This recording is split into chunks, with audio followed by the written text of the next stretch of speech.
Doctor APJ Abdul Kalam ने कहा था, सपने वो नहीं जो आप नींद में देखें, सपने वो हैं जो आपको नींद ही नहीं आने दे। शिक्षा जगत कार्यक्रम में आपका बहुत बहुत स्वागत है और मैं हूँ इस कार्यक्रम में आपके साथ इरम तस्लीम। 34 साल बाद के कस्तूरी रंजन की सिफारिश पर हमारी नई शिक्षा नीति 2020 आई, जिसका उद्देश्य है शिक्षा को बेहतर, रोजगार परक और उत्तरदायी शिक्षा बनाना और शिक्षा में क्वालिटी एजुकेशन को अचीव करना। आज के इस एपिसोड में हम चर्चा करेंगे शिक्षा में गुणवत्ता और नवाचार पर, और इस इश्यू पर हमने बात करने की आमंत्रित किया है एक बेहद ही खास मेहमान को। तो चलिए सबसे पहले आपका तारुफ करवाते हैं उनसे। वो हैं प्रोफेसर मंजू सिंह। बहुत बहुत स्वागत है मैम आपका। आप हैं department of humanities and social sciences से, MNIT जयपुर से। मैम, सबसे पहला सवाल, जब हम नई शिक्षा नीति के बारे में बात करते हैं तो हमारे मन में आता है कि हम बढ़ रहे हैं रिस्पॉन्सिबल एजुकेशन की तरफ, उत्तरदायी शिक्षा को हासिल करने की तरफ। तो आपके इस पर क्या विचार है?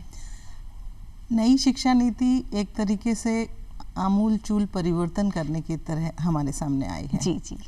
इतने वर्षों के बाद में भी अभी हम देखें तो हमारी शिक्षा करीब 3.8 करोड़ स्टूडेंट्स को प्रभावित करने वाली है।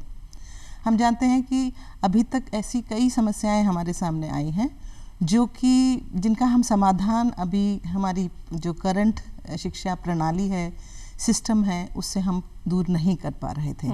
तो ये एक तरीके का आमूल चूल या कहना चाहिए ओवरहॉलिंग एजुकेशन सिस्टम का हो रहा है। हम जानते हैं कि आज जो शिक्षा प्रणाली है, उस प्रणाली में जो वर्ल्ड ऑफ वर्ड और वर्ल्ड ऑफ वर्ड, मतलब जो शब्दों की दुनिया है और जो वास्तविक दुनिया है, उसके बीच में बहुत अंतर पाया जाता है। यही कारण है कि इतनी सब डिग्री धारी होने के पश्चात भी हमारे जो स्टूडेंट्स हैं वो वास्तव में ना तो रोजगार में अपने को समायोजित कर पाते हैं, ना वास्तविक जीवन में करा पाते हैं। जी। तो इसके लिए हमारी जो शिक्षा है उस प्रणाली को इस तरीके से देखा जाना ज़रूरी है कि वो केवल एक रोजगार दिलाने वाली नहीं है, बल्कि जीवन में किस तरीके से एक मॉरल रूप से अपने को रिस्पॉन्सिबल समझ के समाज को कंट्रीब्यूट कर सके, ऐसी शिक्षा प्रणाली की ज़रूरत है। बिल्कुल। वास्तव में देखा जाए तो ये बहुत कुछ नया सा नहीं है। हम देखें तो गांधी जी ने जो नई तालीम बनाई थी, या दीनदयाल उपाध्याय जी ने जो अपनी एकात्म शिक्षा की बात की थी, या कहें कि हम लोग जैसे पुराने जमाने में जिस गुरुकुल प्रणाली पर आधारित थे, तो उसमें केवल रोजगार की बात नहीं की जाती थी, उसमें सब कुछ सिखाया जाता था जो एक मॉरल रूप से या एक कहना चाहिए सफल जीवन जीने के लिए शिक्षा होनी चाहिए थी। तो आज हमारा जो सिस्टम है, हमारा जो करिकुलम है, वो वास्तव में कॉलोनियल माइंडसेट के हिसाब से बना हुआ है। जी। कि मुझे कहते हुए थोड़ा सा दुख अनुभव होता है। जी। क्योंकि जो मेरे कहना चाहिए 3 दशकों से भी ज़्यादा के अनुभव के आधार पे हम देखते हैं कि शिक्षा कितनी भी हम देना चाह रहे हैं पिछले सालों में, उससे कुछ जो नेट रिजल्ट है कि हम कोई मीनिंगफुल शिक्षा दे सके, वो प्राप्त करना बड़ा मुश्किल हो रहा है। तो इसमें किसी का दोष मैं नहीं कहती, ना स्टूडेंट का दोष है, ना पेरेंट्स का दोष है, ना हमारे जो पॉलिसी मेकर्स हैं, बल्कि जो टोटल जो सिस्टम बना हुआ है उसमें उस मीनिंगफुल शिक्षा के बारे में कुछ जानकारी दी नहीं जाती, उस तरह की ट्रेनिंग नहीं दी जा सकती। तो इसलिए जो रिस्पॉन्सिबल शिक्षा का होना, एक कहना चाहिए कि एक क्वालिटी एजुकेशन का एक मेन मुद्दा है, जो कि हमारे सस्टेनेबल डेवलपमेंट गोल के एजेंडा 4 से भी मैच करता है। बिल्कुल। उसमें हमें पूरी शिक्षा को इस तरीके से देखा जाना चाहिए कि उनको रोजगार संबंधित स्किल तो दिए जाए, जैसे कहा जाता है कि 21st सेंचुरी स्किल्स उनको देना बहुत जरूरी है। बिल्कुल। पूरा सिस्टम, पूरा करिकुलम, पूरी प्रणाली, डिलीवरी इस तरीके की होनी चाहिए जिससे कि उन लोगों में क्रिएटिविटी हो सके, उनमें क्रिटिकल थिंकिंग हो सके, वो लोग कोलैबोरेटिवली काम कर सके, मिल के काम कर सके, और एक कम्युनिकेशन उसका कर सके। बिल्कुल। तो जो कहना चाहिए कि मैं जैसे बोलती हूँ कि 4C चाहिए, 3L चाहिए, जिसमें हम बोलते हैं कि लिटरेसी चाहिए। लिटरेसी सिर्फ ज्ञान की या किसी विषय की पर्याप्त नहीं है। हमें टेक्नोलॉजी लिटरेसी चाहिए आज के युग में, हमें इंफॉर्मेशन लिटरेसी चाहिए, और इस तरीके से सारी लिटरेसी होने के बाद हमारे माइंडसेट में फ्लेक्सिबिलिटी होना भी बहुत ज़रूरी है। यदि हम अपने साइलोज में अपने सब्जेक्ट के सीमाओं में बंद कर काम करेंगे तो हम जानते हैं कि किसी भी समस्या का समाधान होना मुश्किल है और न ही हम उसको कंट्रीब्यूट कर सकते हैं। बिल्कुल। तो आज की जो न्यू एजुकेशन पॉलिसी है वास्तव में क्वालिटी एजुकेशन की तरफ बढ़ाया गया एक बहुत ही स्ट्रॉन्ग कदम है जो कि सारे कैंपसेस को, चाहे वो हम लोग बात अभी हायर एजुकेशन कर रहे हैं, पर पूरे सिस्टम को ये एक एंगेज्ड कैंपस के बनाने की सोच रहे हैं। बिल्कुल बिल्कुल। तो ये जो कदम है वो बहुत ही महत्वपूर्ण और इम्पोर्टेंट है, ओवरहॉलिंग सिस्टम को करने जा रहा है। और यदि जिस तरीके के सारे सिस्टम में चेंजेस आ रहे हैं, मुझे बहुत ही आशा है कि हम रिस्पॉन्सिबल एजुकेशन और क्वालिटी एजुकेशन की तरफ आसानी से बढ़ पाएंगे। और बहुत आशावादी और बहुत पोटेंशियल है हमारी नई शिक्षा नीति 2020 में, और बहुत उम्मीदें हमारी इसके साथ बंधी हैं। आपने जिक्र किया 3C4L, आप वो हम जानना चाहेंगे, आप हमारे दर्शकों को बताइए वो चीज़ क्या है। इनफैक्ट यदि हम देखें तो जो हमारा पूरा करिकुलम है आज का, उस करिकुलम में हम सिर्फ अपने उस सब्जेक्ट की बात करते हैं। जैसे हम सिविल इंजीनियरिंग पढ़ा रहे हैं या हम उनको केवल इकोनॉमिक्स पढ़ा रहे हैं जी। तो आज हम जो टीचर्स हैं, जो स्टूडेंट्स हैं, उनका चाहे स्ट्रक्चर कैसा भी हो, कहने के लिए हम कहते हैं कि उसमें लेक्चर होंगे, ट्यूटोरियल होंगे, प्रैक्टिकल होंगे और उसके बाद में क्रेडिट बनेगा। पर थियोरेटिकली यदि हम देखते हैं तो सब कुछ केवल लेक्चर ओरिएंटेड शिक्षा हो रही है। न्यू एजुकेशन पॉलिसी कह रही है कि केवल आपको ज्ञान ही देना है, ऐसा जरूरी नहीं है। हमें ज्ञान और जो कहना चाहिए कि नॉलेज एंड इंफॉर्मेशन में डिफरेंस है। बिल्कुल। तो यदि आपको नॉलेज देनी है तो क्या हम कोई नॉलेज बिना क्रिएटिविटी के, बिना क्रिटिकल थिंकिंग के, बिना कम्युनिकेशन के ट्रांसफर कर सकते हैं? बिल्कुल बिल्कुल नहीं। बिल्कुल। आपने इकोनॉमिक्स पढ़ा, आपने सिविल इंजीनियरिंग का पूरी जानकारी प्राप्त की, आपने कंप्यूटर साइंस को सब कुछ जाना, पर आपको ये नहीं पता है कि किसी नए सिचुएशन में आप उसको कैसे प्रेजेंट करेंगे। बिल्कुल। या एक ऐसी जनता या ऐसे लोग, जैसे सिविल का मैं एग्जांपल दे रही हूँ जी, हम रोड कंस्ट्रक्शन करते हैं या ओवरहेड ब्रिजेस बनाते हैं, आपको वहां जाके वहाँ के लोगों से वहाँ की भाषा में बात करना पड़ेगा। पर यदि आपको कम्युनिकेशन करना नहीं आता है तो आप बहुत सारी समस्याओं को आमंत्रित करेंगे। बिल्कुल। तो जो मैं 3C की बात कर रही हूँ, those are the foundational skills. Okay. किसी भी सब्जेक्ट की जानकारी के साथ साथ आपको फाउंडेशनल स्किल का ज्ञान करना भी जरूरी है। और सिर्फ फाउंडेशनल स्किल अगेन आप केवल लेक्चर बेस्ड पे कर देंगे, ट्रांसफॉर्मेशन नहीं हो सकता। बिल्कुल। थ्योरी से प्रैक्टिस लाना जरूरी है, उन दोनों के बीच के अंतर को करना है। बिल्कुल। आपने ट्यूशन, कोचिंग और जो दूसरे तरीके हैं उन सब से करके जो क्लासरूम टीचिंग है उसके महत्व को बहुत नीचा कर दिया है। बिल्कुल सही बात। तो इस कारण क्या हो रहा है कि थ्योरी में वो सब लोग 100+ मार्क्स ले रहे हैं, 100+। बिल्कुल। आप देखिए कट ऑफ जो दिल्ली यूनिवर्सिटी की है या किसी इंस्टीट्यूशन स्काई रॉकेटिंग है वो। बिल्कुल स्काई रॉकेटिंग। बिल्कुल। पर उस मार्क्स का करें क्या? बिल्कुल। और कितनी व्यावहारिकता की कमी है, स्किलफुल जो चीज़ें हैं वो बहुत कम है, यहाँ पर क्रिएटिविटी बहुत कम है। तो वो चीज़ न्यू एजुकेशन पॉलिसी लाने का काम कर रही है। मैम आप बात कर रही थी रिस्पॉन्सिबल एजुकेशन की, तो उसके क्या क्या इंग्रेडिएंट्स हैं वो हम जानना चाहेंगे आपसे। वो बहुत ही इम्पोर्टेंट है। आजकल जो हम सिस्टम देखें, हमारी जितने भी रैंकिंग सिस्टम हैं या किसी भी संस्था के इम्पैक्ट असेसमेंट को देखा जाता है तो वहाँ पे वर्ड्स हम बहुत यूज़ करते हैं। बिल्कुल। कि community outreach activity, social impact, पर वास्तव में बड़े दुख के साथ मुझे कहना पड़ता है कि केवल हम वर्ड के रूप में बहुत सुपरफिशियली असेसमेंट करते हैं, बहुत सतही तौर पे जी। वास्तव में हम देखें, यदि हम कहें सोशल इम्पैक्ट जी, सोशल इम्पैक्ट क्या आप सोच सकते हैं कि केवल आउटरीच एक्टिविटी से डाला जा सकता है? हम और आप सब जानते हैं NSS है या उन्नत भारत है या SUPW होता है, बचपन से बच्चों को सिखाया जाता है कि समाज से कैसे जुड़ना है। बिल्कुल। पर आज जो मैकेनिकल तरीके से लोगों को सिखाया जाता है वो उनको एंजॉयमेंट कभी नहीं देता, वो उनके ऊपर और उनके पेरेंट्स के ऊपर भार डाल रहा है। बिल्कुल सही बात। क्योंकि ना तो क्रिएटिविटी है ना इनोवेशन है। एक कारण उसका ये है कि जितना भी हम सामाजिक सोशल इम्पैक्ट या रिस्पॉन्सिबिलिटी की ट्रेनिंग देना चाह रहे हैं वो यूनिडायरेक्शनल है। बिल्कुल। हम समाज में, कम्युनिटी में जाते हैं ये सोच के कि हमें कुछ ज़्यादा आता है और वो लोग हमसे रिसीव करने वाले हैं। यहीं से प्रॉब्लम की शुरुआत है। बिल्कुल। हम उनको रिसीविंग एंड पे समझते हैं, जबकि participatory and it should be by directional. आपने देखा होगा किसान के पास में हम बहुत सारे प्रोग्राम करते हैं किसान के लिए। जो हमारे किसान हैं उनके पास चाहे फॉर्मल डिग्री नहीं है, पर वो ऐसी बहुत सारी चीजें बता देंगे जो कि आपके किताबी ज्ञान से बहुत ज्यादा ऊंची बिल्कुल। हैं। तो क्या हम उनको स्कॉलर ना कहें? बिल्कुल। हम जो एकेडमिक स्कॉलर्स हैं, हमें कम्युनिटी स्कॉलर्स को भी उतना ही सम्मान देना पड़ेगा। बिल्कुल। तो जो रिस्पेक्ट होना जरूरी है, जो म्यूचुअल फेथ होना जरूरी है, जो बाई डायरेक्शनल होना जरूरी है, ये जब भावना हमारे मन में आएगी तो ना एकेडमिया और जो कम्युनिटी है, थ्योरी और प्रैक्टिस है, उसका जो गैप है वो अपने आप दूर होता चला जाएगा। बिल्कुल, उसको गैप को भी ब्रिज कर देंगे और समाज की और एकेडमिशियंस की, स्कॉलर्स की जो भागीदारी होगी वो निश्चित तौर पे एक बेहतर भारत की तरफ हम बढ़ेंगे और जो न्यू इंडिया है उसका मिशन भी हम ज़रूर इससे साकार कर पाएंगे। हाँ, क्योंकि जो वास्तव में है क्या, हमारे पास लॉर्ड मैकाले ने हमारी एजुकेशन शिक्षा को बड़ा डेंट देके गए और आज हम 70 साल के बाद में भी वही कॉलोनियल माइंडसेट लेके बैठे हुए हैं कि शिक्षा किसके लिए है। शिक्षा केवल जॉब के लिए नहीं है, शिक्षा सक्सेसफुल जिंदगी जीने के लिए है, शिक्षा समाज को बेहतर बनाने के लिए है।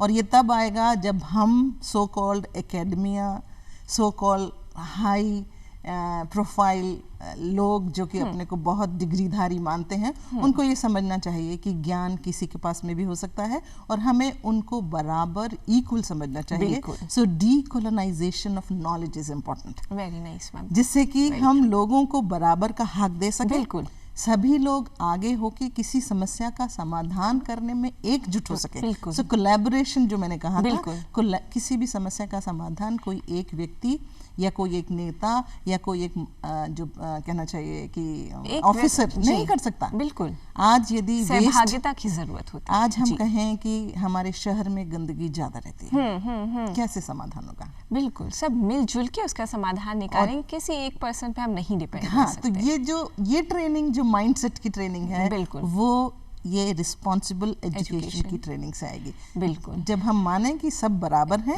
उनके पास में भी उतना ही ज्ञान है जितना हमारे पास है, और इनफैक्ट उनके पास में लोकल नॉलेज हमसे बहुत ज्यादा है। तो यहाँ पर सोसाइटी को कनेक्ट किया गया, 2 डॉट्स को मिलाया गया, एक समाज को और एक आपके एजुकेशन इंस्टीट्यूशन को, दोनों को मिलाकर आप आगे चले और रिस्पॉन्सिबल एजुकेशन की तरफ हम बढ़ रहे हैं। और कौन कौन से इंग्रेडिएंट्स हैं मैम इसमें? एक तो यही है, देखिए करिकुलम की हम बात कर रहे थे, केवल थ्योरी पढ़ा के हमसे कुछ नहीं होगा, उसके साथ में हम फाउंडेशनल कोर्सेज की भी ट्रेनिंग दें।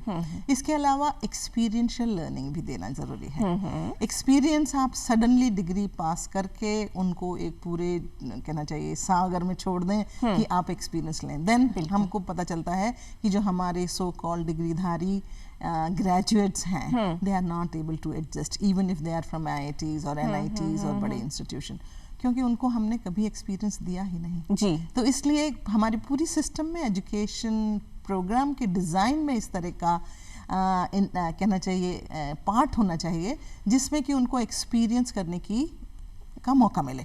और वो उसको मिलने के लिए बहुत ही, जैसे हम ग्लोबल स्टैंडर्ड देखें या इंटरनेशनल जो क्वालिटी इंस्टीट्यूशंस हैं, हाई रैंकिंग वाले हैं, वो लोग ड्यूरिंग ग्रेजुएशन उनको मौका देते हैं कोई कैपस्टोन प्रोजेक्ट का, जिसमें जो थ्योरी पढ़ी जाती है उसका ट्रांसफर किया जाता है। बिल्कुल। सो उनको पूरा मौका दिया जाता है, मेंटरिंग की जाती है, उनको समाज में काम करने का दिया जाता है और प्रॉपर क्रेडिट के साथ किया जाता है। तो यदि हमारी शिक्षा में 3 इम्पोर्टेंट कंपोनेंट हो, जिसमें एक फाउंडेशनल स्किल, वो कई तरह की है, मैंने आपको बताया बहुत सारी स्किल्स हैं, जिसमें बिहेवियरल इंटरसेक्शन जो ट्रांजैक्शन ये सब किया जाए, सब्जेक्ट का ज्ञान दिया जाए और साथ ही साथ उनको एक्सपीरियंस दिया जाए जी। एक्सपीरियंस दिया जाए तो वास्तव में वो लोग एक तरीके का एक इंगेज स्कॉलर के रूप में आगे आ सकते हैं और कम्युनिटी इंगेज्ड लर्निंग कर सकते हैं, जो कि सही में एक रिस्पॉन्सिबल एजुकेशन का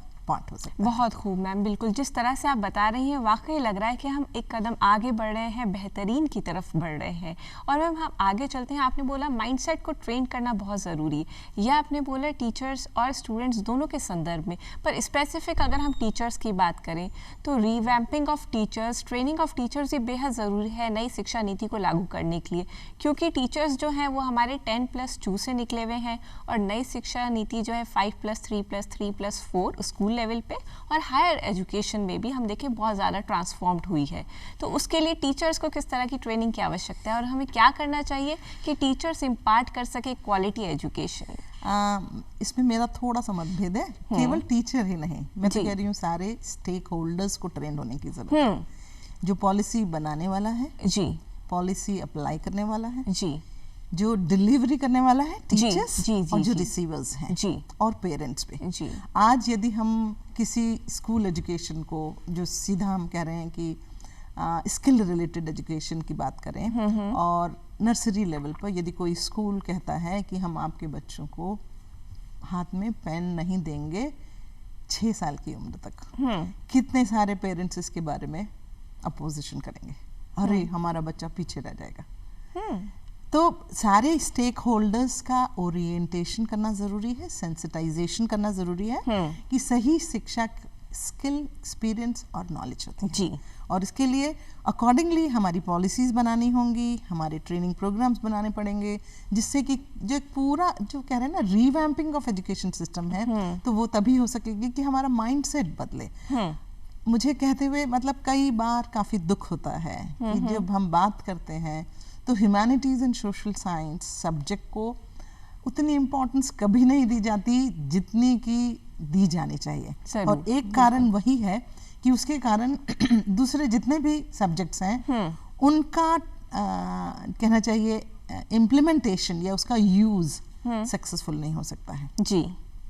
तो ह्यूमैनिटेरियन एस्पेक्ट्स जो है या सोशल साइंस से रिलेटेड या जो सोशल इम्पैक्ट से रिलेटेड है, वो तभी होगा जब एक समझा जाए कि साइलों में हमें काम नहीं करना है, हमें क्रॉस बाउंड्री नॉलेज क्रिएशन करना है, हमें रिस्पेक्टफुली सभी लोगों को सम्मान के साथ काम करना है, तभी समाज का हित होगा, उनके लिए हम कुछ खास कर पाएंगे। बिल्कुल, और समाज का उत्थान हम तभी कर सकते हैं। यहाँ आपकी मल्टी डिसिप्लिनरी और इंटर डिसिप्लिनरी जो अप्रोच है न्यू एजुकेशन पॉलिसी, वो यहाँ पर कार्यरत होगी सारी ही सब्जेक्ट्स को मिलाने के लिए। और एक पर्सनैलिटी डेवलपमेंट का मैम जो एस्पेक्ट है वो भी बहुत खिलकर इसमें निकलेगा स्टूडेंट्स का, अगर हम बात करें। आपके क्या विचार हैं? बिल्कुल, जो बात हो रही है कि मैं तो इंटरडिसिप्लिनरी और मल्टीडिसिप्लिनरी से भी आगे एक कदम जाना चाहती हूँ, ट्रांसडिसिप्लिनरी जी। मीन्स कि जो कुछ आपको किसी भी इश्यू को रिजॉल्व करना है, कोई भी समस्या या कोई भी जो हम पढ़ते हैं, जैसे मान लीजिए हम कोई रिसर्च कर रहे हैं, why we are doing research? In most of the cases people understand we are doing research for some kind of derivation or some model building और कुछ इस तरीके से छोड़ देते हैं। मैं काफ़ी समय से इस फील्ड में हूँ कि मैं सबसे पहला यही क्वेश्चन करती हूँ, उसके बाद क्या? जी बिल्कुल, आपने मॉडल बिल्ड कर दिया, उस रिसर्च का हम क्या करें? तो उसके लिए ज़रूरी है कि एक समझा जाए कि जो कुछ भी हम रिसर्च या जो भी हम असाइनमेंट करें वो पर्पस के साथ हो। बिल्कुल, कहीं ना कहीं वो कंट्रीब्यूट करे आपकी मेहनत। हाँ, कहीं ना तो कहीं। उसके लिए जब तक ये तभी होगा जब हमारा ओवरऑल समझ में आए कि जो हम काम कर रहे हैं क्या किसी भी तरीके से रिमोटली या डायरेक्टली हम समाज को प्रभावित करने की कोशिश कर रहे हैं कि नहीं, या किसी छोटी सी भी समस्या का समाधान हम कर पा रहे हैं कि नहीं। तो जो हमारा होल स्ट्रक्चर ऑफ एजुकेशन है, चाहे वो फर्स्ट ईयर का स्टूडेंट हो, चाहे वो PhD का हो, चाहे वो टीचर्स ट्रेनिंग का हो, ये एक भावना हमेशा आनी चाहिए कि whatever task they are doing, it should have some purpose. बिल्कुल मैम, हायर एजुकेशन की बात कर रहे हैं तो रिसर्च बहुत ही इम्पॉर्टेंट एक इशू आता है हायर एजुकेशन में। उसको हम एड्रेस करते हुए आपसे जानना चाहेंगे कि क्वालिटी रिसर्च की तरफ बढ़ रहे हैं। हमारे देश में रिसर्च के लिए जो फंड होता है वो बेहद कम होता है, यही कारण है कि रिसर्च काफ़ी कम है अगर हम अन्य देशों से कंपेयर करें। तो उस पर आपके क्या विचार हैं? क्वालिटी रिसर्च किस तरह से हम अपने देश में ला सकते हैं नई शिक्षा नीति के जरिए? ये बहुत इम्पोर्टेंट है। हमारी रैंकिंग या इंस्टीट्यूशन या समाज में कंट्रीब्यूट करने के लिए एक अच्छी रिसर्च होना ज़रूरी है। अगेन सबसे पहला पॉइंट ये तो समझ में आना चाहिए, रिसर्च फॉर पर्पस जी, किस रिसर्च के लिए हम क्यों कर रहे हैं जी। दूसरा, उसमें इथिक्स एक बहुत ज़रूरी है। जहाँ इथिक्स नहीं आती है जी, जहाँ नैतिकता कंप्रोमाइज़ की जाती है, तो हमारी रिसर्च अच्छी हो ही नहीं सकती। बिल्कुल।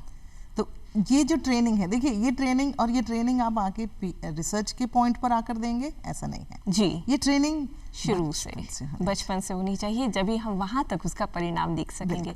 ओवरऑल मैम, समराइज्ड वे में हमारे दर्शकों को आप क्या कहना चाहेंगी नई शिक्षा नीति पर, नई शिक्षा नीति में गुणवत्ता और नवाचार पर आपकी क्या विचार हैं आखिर में? बहुत आशा है न्यू एजुकेशन पॉलिसी से, बहुत वर्षों से इस पे काम हो रहा है, बहुत सारे स्टेक होल्डर्स ने इसमें इनपुट दिया है और हमें बहुत सफलता की आशा है यदि हम सब मिलकर इसकी सीरियसनेस को समझें और इसके दिए हुए जो भी कंपोनेंट्स हैं या जो भी उपाय हैं उनको हम पैशनेट तरीके से पालना करें, तो वो दिन दूर नहीं जब हम भी क्यूएस रैंकिंग में टॉप पर आएंगे। बहुत बहुत आपने अच्छी शुभकामनाओं के साथ और एक बहुत ही सुंदर संदेश दिया और बहुत ही सकारात्मक संदेश दिया कि रोजगार परक व्यवहारिक शिक्षा को अगर आपको लाना है, गुणवत्ता शिक्षा में लानी है, तो आपको खुद उसके लिए कदम उठाने होंगे। सरकार ने आपको ढांचा दिया है, अब लगन और मेहनत से आपको उसकी तरफ बढ़ना है।